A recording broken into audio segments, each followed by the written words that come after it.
was having dinner the other night in Cartagena on Friday night, and I was talking to my Colombian friends and commenting. I know it's a bit rough in Colombia right now. The president's not as well liked, but it sure looks like that's a functioning democracy. Sure. And that's, what do you think about that, Colombia compared to where it used to be? Well, Colombia is a functioning democracy. They're going to have elections this coming year. Colombian people will render judgment on the direction of the country, not with the current president, but his whoever succeeds him. My first trip to Colombia was in 1995. And Colombia was a different place then. It was in really bad shape. People were writing articles in national journals about how Colombia was a failed state. I never bought into that narrative, but that was one that was quite popular. And over the last 30 years, Colombia has turned itself around. In my personal view, the country is going through some real challenges. The political dialogue isn't helping. But Colombia itself has a free trade agreement with the United States, geographic proximity, in a very strategic part of the hemisphere. If Venezuela ever something positive happens there, Colombia is going to be the country best positioned to take advantage of that. The Colombian people are, and many of our friends, Colombian people are extraordinarily entrepreneurial, hardworking, well-educated, business-focused. So the natural advantages of the country are profound, in my view. I really mean that. But yeah, there's a political headwind there, and they're going to have to get that resolved somehow. I don't think it helps to, for example, go to the United Nations and start comparing the U.S. president to Adolf Hitler and Joseph Stalin and things. I just don't think that helps, right? It might feel good at the time. Sure. But does that affect the business climate? I wouldn't say not directly. So let's move eastward to Venezuela. Where are we going to be in a year from now? I don't know. Where are we going to be in a year from now? Well, let's put it this way. Is there a game plan behind this, taking down these various drug, boats? And is that part of a larger strategy? Or is it, we talked about this yesterday a little bit, but does it fit into some kind of plan? Yeah. I think it does. Where we will be a year from now, I don't know, and I'm not going to predict. But it does fit into a larger plan, and the larger plan is this. Go back to my comments in terms of the America First agenda. One of the core of the America First agenda is protecting the American homeland, the U.S. homeland, from things that are perceived as threats. I don't put migration as a threat. I think migration is an opportunity, but that's in the White House perspective. Migration is an issue. Having said that, drug trafficking clearly is part of that threat environment or threat matrix. And the administration is clearly taking steps to address drug trafficking from the region. Yes, there is a military buildup in the Caribbean. We're going to get to that in just a second. But also take a look at some of the things that have been going on in terms of the designation of cartels. It's not just the Cartel de los Soles. It's also Sinaloa cartel. It's also some of the others in Mexico. It's what's going on with Ecuador right now. It's what's going on in terms of Secretary Rubio's trip when he went to Mexico. That was the conversation that they were having. And, we're not going to do, attack countries that are, well, he didn't say attack countries, but countries that are cooperative with us is going to be different than countries that aren't. They've decertified Colombia in terms of cooperation. If you put all the pieces together, it's a very clear agenda on trying to bring the drug trafficking scenario under control and keep drugs out of the United States. That's the overall. So in that context, Venezuela fits because what you've done is you've designated drug traffickers as terrorist organizations, which opens up new authorities, new abilities to deploy, for example, U.S. military assets, and go after drug traffickers as the U.S. has previously gone after terrorist targets. For example, Soleimani and some of the guys, the Houthis in Syria and things like that. And frankly, nobody, well, perhaps some, but most people don't question those activities. There's maybe a blow up in the day's news, but nobody questions taking out terrorists. And so, but the challenge here is designating drug traffickers as terrorism. And is that legal change is that accepted both by the American public and by the folks in the Western Hemisphere. I don't know. It's an open question. That's one aspect. The second aspect is a year from now, what can we see? Well, let's take a look a year back. Look, in July 28th, 2024, the Venezuelan people clearly voted for regime change. By definition, they voted for Edmundo Gonzalez. They want Maduro out of there. They did not have a free or fair election, and yet the opposition turned out, overwhelmingly voted in favor of the opposition candidate. Maduro refused to recognize it, stays in place, etc. So at this stage, you have a de facto leader. You don't have a legitimate president. You have U.S. military assets in the region that could do some real damage, although you don't have the significant level to actually invade the country. And I would suggest that the president's own history and pronouncements would indicate that an invasion is unlikely, not impossible, but unlikely, because that's just not his style, and that's not what he promised the base when he was running for re-election. And so, but you do have the ability to do certain things. And if you put these pieces together, you can come up with a scenario that looks like going after some drug traffickers within Venezuela who may happen to be dual-hatted as government officials, who may be, if you're designated as the leader of the, Cartel de los Soles, that's a drug trafficking designation and therefore a terrorism designation. And if you happen to be the head of the armed forces, well, you happen to be the head. You see my point? So there's like a dual nature there that you're going after them. And if, by the way, they get, ended, I don't know that you could say that there's more there than just an accidental happenstance. Mm-hmm. Having said that, am I predicting that? No, because I don't know. Nobody knows. This is literally, there's one person who can decide this, and that's the President of the United States. And we don't know how he's going to decide it. Well, speaking of surprises, would have the Obama administration or the Biden administration done what Trump just did in Argentina? How unprecedented was that? How do you interpret that? By the way, we're talking about it's a $20 billion currency swap. Yeah. And also a rhetorical support that basically seems unlimited without conditionality. What's motivating that?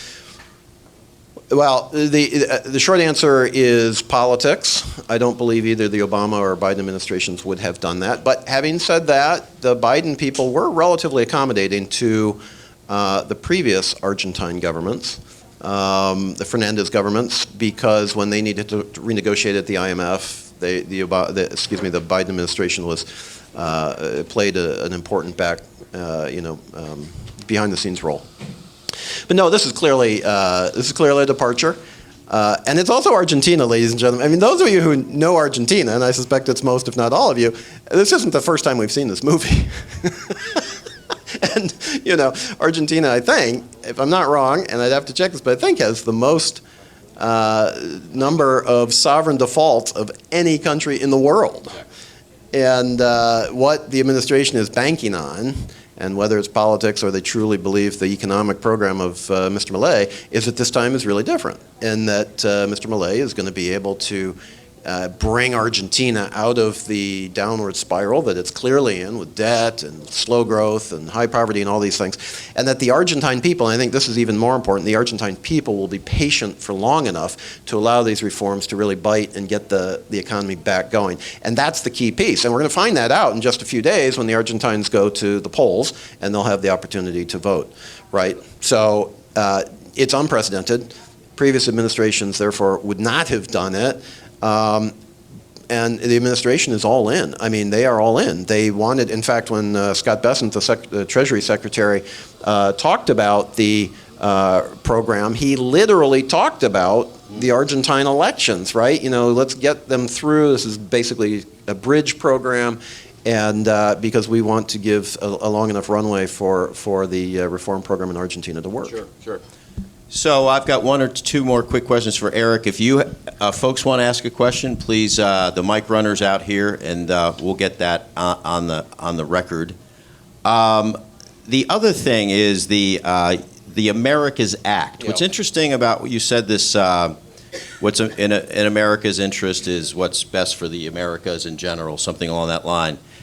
So on one hand, there seems to be this growing recognition of how important this Western Hemisphere is, yet there's this piece of legislation called the Americas Act, which basically codifies and encourages, you can say it better than I can, but encourages organizations to do more work in the hemisphere, especially in the logistics and larger nearshoring perspective. Yet hasn't been signed into law, which surprises me. So how do you interpret that? Well, it hasn't been signed because it hadn't been passed yet by Congress. And it's being reworked, reformulated. It really came out of the Senate during the Biden years, and therefore it was a broader initiative. During the Trump years, the focus is being narrowed. It's still Western Hemisphere focused, et cetera. But it has a long way to go through the legislative process, and the White House literally has to weigh in and support or not. Once the White House weighs in, then Congress will say, okay, this is something the president wants, so let's move it forward. If he continues to not show particular interest or even says, I don't want that, it'll probably continue. But isn't this symbolic of sort of pushing back against China? Absolutely. Yeah. Absolutely it is. And one of the things, and perhaps those of you who are listening closely to what I was saying caught the reference I had in terms of accession to USMCA of other countries, right? That's not currently on the agenda, but it would be if the Americas Act were passed, because one of the things that it does is it authorizes the United States, you'd still have to get Canada and Mexico to agree, but the United States to bring other countries in the Western Hemisphere into USMCA. That's the U.S.-Canada-Mexico Act, which replaced NAFTA, as you all know. The point being that if you really want to develop Western Hemisphere supply chains, you have to bring the countries you are most interested in into the same legal parameters and the same parameters that as business people you're going to look at. I mean, it is fundamentally different to look at Mexico versus Guatemala today, not because of the size of the economy or anything other than Mexico is part of USMCA, which is an updated trade agreement. Guatemala is part of CAFTA, which is an agreement that is previous generation. It's outdated. It needs to be updated. And so which is it more convenient to do? Obviously, invest in the Mexico framework. For no other, there are other reasons too, but if for no other reason than just that. So if you want to bring, for example, Guatemala or Costa Rica or Dominican Republic or Panama or Colombia or whatever country you choose into a more active relationship with North America, the best, most effective way to do that would be to incorporate into the North American trade and investment environment. That's a key aspect of what the Americas Act would do. The other key aspect would be to not just authorize but promote a much more aggressive, that's the wrong word because it has negative connotations, but I'll use it anyway, an aggressive U.S. engagement in the Western Hemisphere on the investment side. And the DFC, which again I referenced in my comments, the Development Finance Corporation, would be empowered to, would be capitalized, and would be politically motivated to take much of its lending and support and put it into the Western Hemisphere and do so on strategic infrastructure and other issues. That's where China has really progressed, at building infrastructure and doing some of these strategic investments that U.S. private sector guys don't find convenient, or the rate of return isn't good enough, or what have you. That's where China has really shined in emerging markets. This would try to shift that delta by saying U.S. government will support some of those initiatives, get the private sector back engaged, and do it in a meaningful way. The challenge right now that came out of the DFC, this is too much Washington speak, but bear with me for 30 seconds. The DFC was created coming out of OPIC, which is Overseas Private Investment Corporation, and the battle was lost when they put the name DFC on it. Yeah. Why? Because it's Development Finance Corporation. And so what happened was that the people who were implementing the activities took it as a development agency. Well, I argued at the time and continue to argue, although it's less relevant now because of what happened to USAID. I used to say, look, we already have all these development agencies. We don't need more development agencies. What we need is strategic investment vehicles. And that totally changes the conversation, because now it's not about, and I'm not denigrating any of this, but now it's not about micro enterprise in Bolivia or Bangladesh. Now it's about, can you work with the Uruguayans to redevelop the port of Montevideo? Can you work with the Peruvians to develop Chancay? Two examples which I chose very specifically because those are very actively Chinese engagement. Well, you all know what happened in Chancay, and of course Montevideo is perhaps heading in the same direction. So the point being, we didn't have those. The DFC can't even operate in Uruguay. Why? Because Uruguay is quote unquote too wealthy, right? So again, development. So they limited themselves to be able to invest and work in countries that were lower income. I have no problems with that. Lower income people need help. No, I have no problems with that. But we already have those vehicles, or we did. The DFC, we didn't have a vehicle to compete effectively with China and with China's approach to the region or to the emerging markets. Now perhaps we will, but it's going to take some time to get the legalities behind it and some time to get implementation. So again, we really have to keep focused and motivated on this sphere. We could debate good or bad policy, and I'm, I guess, slightly encouraged to hear that maybe there's some good policies, and I'll try to look at those more. But you could also argue from a business perspective, what we care about more is predictability. Yeah. And that we can adapt to anything if we at least know what's coming or that what's here is actually going to stay. And that seems to be what we have the biggest scarcity of, is any level of predictability. So I don't know if I'm encouraged or disappointed by your remarks that we shouldn't necessarily expect to see anything change regardless of political changes in coming elections. So what do you recommend for us as business leaders, and also in how we communicate to our clients who are concerned about working with any of us in this room if they don't know what, in particular, the U.S. relationship is going to be with the regions we operate in? It's a great question. It's fundamental, and I totally agree with the premise. I mean, the idea of predictability is fundamental, and just as you described, look, businesses are adaptable and will be able to deal with almost whatever was thrown at you, but you got to know what's going to be thrown at you. You got to be able to predict it, and once you figure it out, it can't change day to day. And I get that, and I think that's a really important point. I touched on that just at the end when I was giving some guidance, let's put it that way, to Washington in terms of some of the things that can be considered and need to be done in terms of tariffs and predictability. The short answer is the way that this administration operates, it really is at the behest of one person. And what has been profoundly different this time is that the institutions of the United States, whether it's Congress, whether it's the legislative branch, whether it's political parties, pick your institution, have not either chosen not to or have been unable to fundamentally change that reality.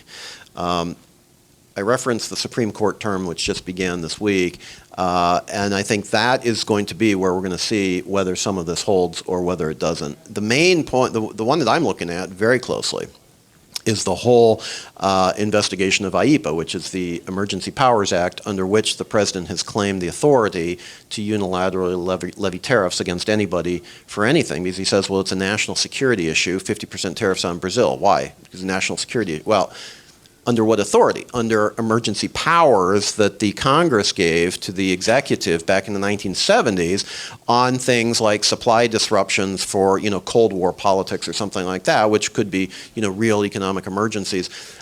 This, in my reading, I'm not a lawyer, but I am an economist, I guess. At least I was trained as one. These authorities were never intended to be granted in that way by Congress. I mean, it's a clear reading of the legislation. And the Supreme Court's going to have to decide, is the president overstepping his authorities? If he does, what it means is that IEPA, as the underlying rationale or legal authority for the tariff infrastructure, is going to be taken away. And what the administration is currently doing right now in that anticipation is to find other legal authorities. And for those of you who are trade wonks out there, you will recognize when I say that they're looking at the 232 process to try to find individual sectors that they can claim or have national security implications and others, so that some of the highest impact of what currently is being done wouldn't be lost, it would just be transferred to different authorities. Now it's going to be messy. I guess what I would say is for the foreseeable future, and it's a cliche, but I'm sorry I'm going to have to say it, is basically that the only certainty going forward is uncertainty. You really just have to build uncertainty into the business model at this point. You have to hedge.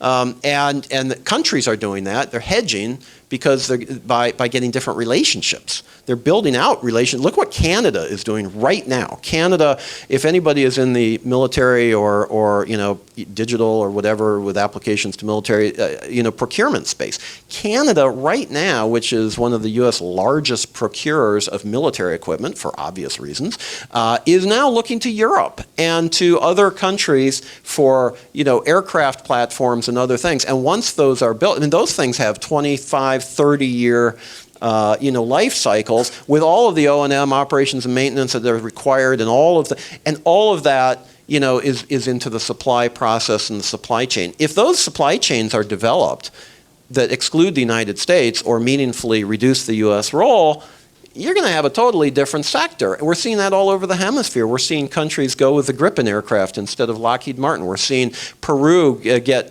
ships from Asia. We're seeing all over the place. Why? Because of the reliability or the perceived lack of reliability of the United States. It goes precisely to your question.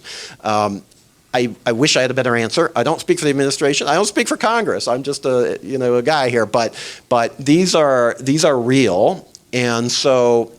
Just quickly to say, what can businesses say to Washington? I think just keep hammering on that message. Guys, you're elected, you're the ones with the policies, but you got to tell us what they're going to be. And once you've settled on them, don't go back on them. Let's do this, right? But let's figure it out together, and let's keep going in a sustainable way. If you get Democrats elected in 2028, you're going to have a broad reversal of much of this. Right? So that's something else to build into your business model. The midterms, which will be a year from now, traditionally go to the opposition party, or the party not in power. In the White House, that would mean Democrats. The differentiation in both the Senate and the House right now are extremely narrow. You can predict either way. But whatever happens, the Congress is going to be equally divided, whether or not Democrats take the House or the Senate. But what's going to happen if the Democrats take either of the houses is you will have investigation and subpoena authority. And so you're going to have oversight. You're going to have a big mess in the next 2 years of Congress running investigations of the FBI and of whatever it is about the Trump administration, and that's going to occupy Washington for a good amount of time, just like it did in previous years when there's an opposition Congress. So in other words, double down on Panama. Eric, fantastic. Thanks for helping us. Covered a lot of ground today. Really appreciate you joining us. Thank you. Thank you. Thanks very much, everybody.